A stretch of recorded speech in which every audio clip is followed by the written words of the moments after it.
देश के प्रधानमंत्री जी को सुन लें, वे भी कुछ कह रहे हैं। उनकी पूरी टीम बहुत बहुत बधाई की पात्र है। साथियों, ये बजट समाज के हर वर्ग को शक्ति देने वाला बजट है। ये देश के गांव गरीब किसान को समृद्धि की राह पर ले जाने वाला बजट है। पिछले 10 वर्षों में 25 करोड़ लोग गरीबी से बाहर निकले हैं।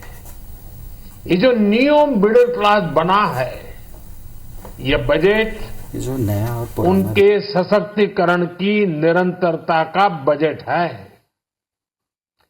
इन नौजवानों को अनगिनत नए अवसर देने वाला बजट है। इस बजट से शिक्षा और स्किल को नई स्केल मिलेगी। ये मिडिल क्लास को नई ताकत देने वाला बजट है। ये जनजातीय समाज, दलित, पिछड़ों को सशक्त करने की मजबूत योजनाओं के साथ आया है। इस बजट से महिलाओं की आर्थिक भागीदारी सुनिश्चित करने में मदद मिलेगी।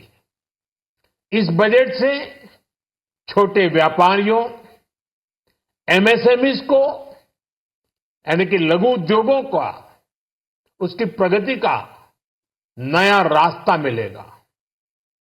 बजट में मैन्युफैक्चरिंग पर भी बल है, इंफ्रास्ट्रक्चर पर भी बल है। इससे आर्थिक विकास को नई गति मिलेगी और गति को भी निरंतरता मिलेगी। साथियों, रोजगार और स्वरोजगार के अभूतपूर्व अवसर बढ़ ये हमारी सरकार की पहचान रही है। आज का बजट इसे और सुदृढ़ करता है। देश और दुनिया ने पीएलआई स्कीम की सफलता देखी है। अब इस बजट में सरकार ने एम्प्लॉयमेंट लिंक्ड इंसेंटिव स्कीम की घोषणा की है।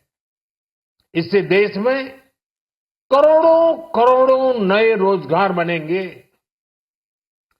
इस योजना के तहत जीवन में पहली नौकरी पाने वाले युवा की पहली तनख्वाह हमारी सरकार देगी। स्किल डेवलपमेंट और उच्च शिक्षा के लिए मदद हो या फिर 1 करोड़ नौजवानों को इंटर्नशिप की योजना, इससे गांव के गरीब के मेरे नौजवान साथी, मेरे बेटे बेटी देश की टॉप कंपनियों में काम करेंगे। उनके सामने संभावनाओं के नए द्वार खुलेंगे। हमें हर शहर, हर गांव, हर घर एंटरप्रेन्योर्स बनाना है। इसी उद्देश्य से बिना गारंटी के मुद्रा लोन की लिमिट को 10 लाख से बढ़ाकर 20 लाख रुपए किया गया है। इससे छोटे कारोबारियों, विशेष रूप से महिलाओं, दलित, पिछड़े, आदिवासी परिवारों में स्वरोजगार को बल मिलेगा। साथियों, हम सब लोग मिलकर भारत को ग्लोबल मैन्युफैक्चरिंग हब बनाएंगे। देश का एमएसएमई सेक्टर मध्यम वर्ग से जुड़ा हुआ है। एक प्रकार से एमएसएमई सेक्टर की ओनरशिप मध्यम वर्ग ही है। और इसी सेक्टर से गरीबों को ज्यादा से ज्यादा रोजगार भी मिलता है। छोटे उद्योगों की बड़ी ताकत, उस दिशा में हमारा अहम कदम है। इस बजट में एमएसएमईज के लिए ईज ऑफ क्रेडिट बढ़ाने वाली नई योजना का ऐलान किया गया है। मैन्युफैक्चरिंग और एक्सपोर्ट्स इकोसिस्टम को हर जिले तक ले जाने के लिए बजट में अहम घोषणा की गई है। ई कॉमर्स, एक्सपोर्ट हब्स और फूड क्वालिटी टेस्टिंग के लिए 100 यूनिट्स, ऐसे कदमों से वन डिस्ट्रिक्ट वन प्रोडक्ट अभियान को गति मिलेगी। साथियों, ये बजट हमारे स्टार्टअप्स के लिए, इनोवेशन इकोसिस्टम के लिए ढेर सारे नए अवसर लेकर आया है।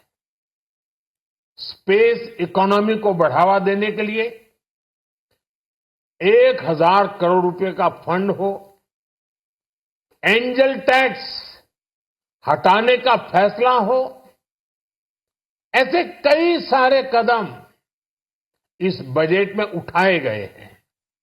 साथियों, रिकॉर्ड हाई कैपेक्स इकोनॉमी का एक ड्राइविंग फोर्स बनेगा। 12 नए इंडस्ट्रियल नोड्स, देश में नए सैटेलाइट टाउन्स का विकास और 14 बड़े शहरों के लिए ट्रांजिट प्लान्स, इससे देश में नए इकोनॉमिक हब विकसित होंगे और बहुत बड़ी संख्या में नए रोजगार बनेंगे। साथियों, आज डिफेंस एक्सपोर्ट्स रिकॉर्ड स्तर पर है। इस बजट में डिफेंस सेक्टर को आत्मनिर्भर बनाने के लिए अनेक प्रावधान किए गए हैं। आज पूरी दुनिया में भारत के प्रति आकर्षण बढ़ा है और भारत में टूरिज्म के क्षेत्र में नई संभावनाएं बनी हैं। टूरिज्म क्षेत्र गरीब और मध्यम वर्ग के लिए कई अवसर लेके आता है। इस बजट में टूरिज्म क्षेत्र पर भी विशेष बल दिया गया है। साथियों, एनडीए सरकार ने पिछले 10 साल में ये सुनिश्चित किया है कि गरीब और मध्यम वर्ग को लगातार टैक्स से राहत मिलती रहे। इस बजट में भी इनकम टैक्स में कटौती और स्टैंडर्ड डिडक्शन में भी वृद्धि का फैसला लिया गया है। टीडीएस के नियमों को भी सरल किया गया है। इन कदमों से हर टैक्स पेयर को अतिरिक्त बचत होने वाली है। साथियों, देश के विकास के लिए भारत के पूर्वी क्षेत्र का संपूर्ण विकास पूर्वोदय के विजन द्वारा हमारे इस अभियान को नई गति, नई ऊर्जा मिलेगी।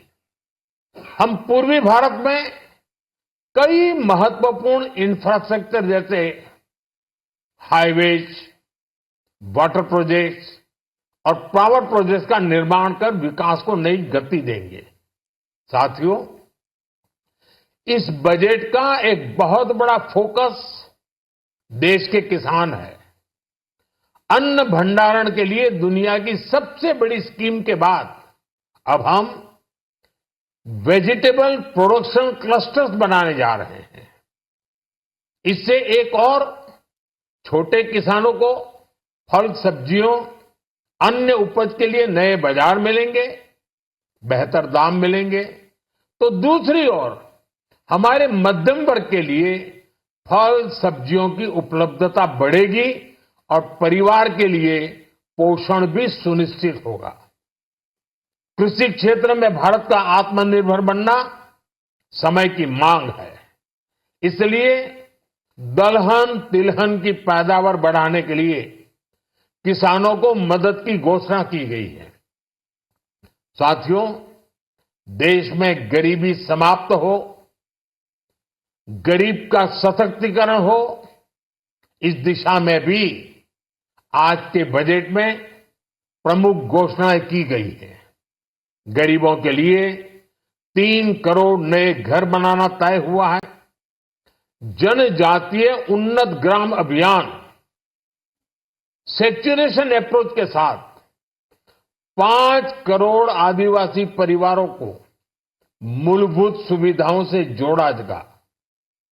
इसके अलावा ग्राम सड़क योजना 25,000 नए ग्रामीण क्षेत्रों को ऑल वेदर रोड से जोड़ेगी। इसका लाभ देश के सभी राज्यों के दूर दराज गांवों को मिलेगा। साथियों, आज का बजट नए अवसर, नई ऊर्जा लेकर आया है। ये ढेर सारे नए रोजगार, स्वरोजगार के अवसर लेकर आया है। ये बेटर ग्रोथ और ब्राइट फ्यूचर लेकर आया है। आज का बजट भारत को दुनिया की तीसरी सबसे बड़ी आर्थिक ताकत बनाने के उस पूरी प्रक्रिया में कैटलिस्ट का काम करेगा। विकसित भारत की एक ठोस नींव रखेगा। सभी देशवासियों को बहुत बहुत शुभकामनाएं।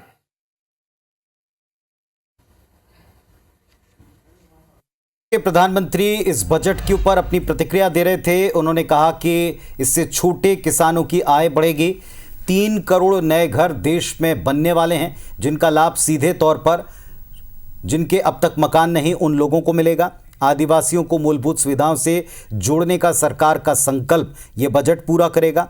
छोटे किसानों की आमदनी इस बजट में बढ़ाने को लेकर प्रावधान किए गए हैं। युवाओं को भी उन्होंने सरकार के फोकस में बताया और कहा कि इस बार नए युवाओं के लिए रोजगार के साधन उपलब्ध कराने की दिशा में सरकार ने कदम बढ़ाए। 2047 विजन को आगे रखते हुए वित्त मंत्री जी और उनकी टीम ने बेहतर काम किया। तो देश के प्रधानमंत्री ने आज इस बजट को, जो आम बजट पेश किया, निर्मला सीतारमण का ये 7वां बजट है और मोदी 3.0 का ये पहला बजट है। और इसे IBC 24 एक पिज़्ज़ा बजट की श्रेणी में रखता है, क्योंकि इसमें सभी के लिए छोटे छोटे हिस्से इसमें आए हैं। इस पर आपने सभी की प्रतिक्रियाएं सुनी।